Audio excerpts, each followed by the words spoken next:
Right here from the TheFrunchRoom set at Brentwood Studios in Highland, Indiana, the entertainment capital of the world. So as we move on, what was I going to do? I had something else. Oh, you know what I always wanted to be?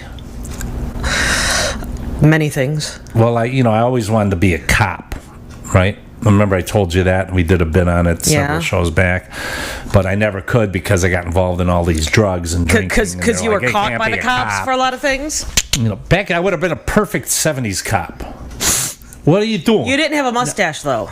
Oh, I could have grown one. Wow. I could have. I never could have. I can't grow a good mustache. That's quite all right. It just looks like peach fuzz. No, I give credit for the first responders. Mm-hmm. But really what I'd like to be is a third responder. Not even second. You want to show up after everything's done and say, wow, okay, good job, everyone. See you later. The building tipped over. I'll be there soon. Yeah, the earthquakes out in California. This is why I like the Midwest. And this is why you don't still live in California. Right. And I get nervous. I know that we could have there's some fault line around St. Louis. I felt an earthquake, but that's St. Louis and that stupid arch they have. But I felt the earthquake here that hit when I was a kid. Right, I never felt one. I lived in LA for a couple years, just never felt one. It was 1984, 85 when I lived there. Here's the thing: when an earthquake hits and you're a kid and you're watching The Exorcist, it will mess you up. It will. Well, yeah, you shouldn't be watching The Exorcist when an earthquake hits. It would scare you. Well, I didn't plan the earthquake to hit. That's the thing about earthquakes. They have all these seismologists but nobody seems to ever know. They have all this equipment. You see the professors and scientists. They're up on the hills digging and they sticking stuff into the earth and running lines, and then they have these things that they're shooting up to follow it. At least for the hurricane, you know it's coming. Tornadoes, there's a possibility we have the radar. They can't sort it out with the earthquakes, so you're just a sitting duck. But whack. That's why I like flatland. Because and listen, flatland here, at least you're you don't have mudslides and all that stuff coming off mountains and all that. It is one of the times when we are really thankful that we live in the plains. Right. I like it here, and we're not even that bad with the tornadoes. That's down in Kansas, or I don't know who the hell wants to live down there. That tornado Storm alley. Chasers.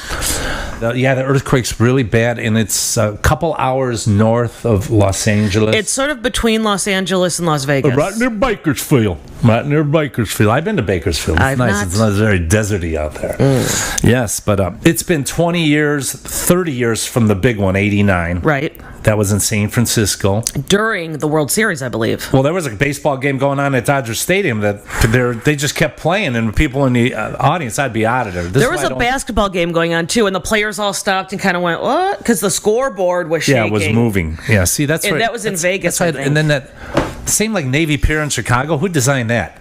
Listen, whoever designed that, if I was mayor of Chicago, that would be closed first because that's a death trap. There's one way on and one way out. Now, if I open up a theater, say I open up a theater, and I say, and I'm building it, and I say, I just want one entrance. I don't want people sneaking in. No, you got to have exits.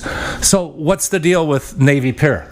One way on, one way out. Someone does something funky there, you're screwed. What I would do with that is I would make it appear again, like boats and crap. Bring in, toilet paper for downtown. Bring in supplies. Well, back to the earthquakes. Yes.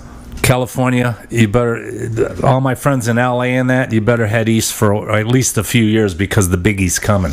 It's been 20 years, 20, 30 years. I think 20 and this since was the Los Angeles one was 20 years ago. Right. And these two earthquakes, they were two separate fault lines that were not the San Andreas fault.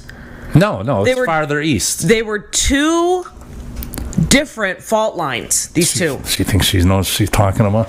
Yeah, go ahead. Am I wrong? Am I wrong? I don't know. Then how do you know? Do I look like a seismologist? I know what I like. I'm a seismologist about one certain thing, I know. And I'm looking at them right now. Okay. Zoom in. The thing is, the two earthquakes that happened 2 days apart, they were not even on the same fault line. Yeah. Hi. So what does that do? That's saying that the big one that could hit the San Francisco fault line, the one that hit in San Francisco, that fault line, that one didn't even hit yet. Yeah, but Los Angeles is due as well. They're really due. And then anyone living in Yellowstone National Park, get the hell out of there. Do people live there? I don't know. You got to live around there. There's people that work there. All those people going there. Who the hell wants to go there? That's one big volcano ready to blow. It's a flat volcano. No, you know who wants to go there? Ready to blow. People listening to this right now, Kim and Steve, our neighbors. Hi. They went there. I told them, why are you going there? You're going to get blowed up. Yep. Thank you so much for joining us here in the front room. My lovely wife, Kamala. Me. My own person, Yoko. Marlo Kubic in the front room, and we shall see you next time right Bye, everybody. in the front room.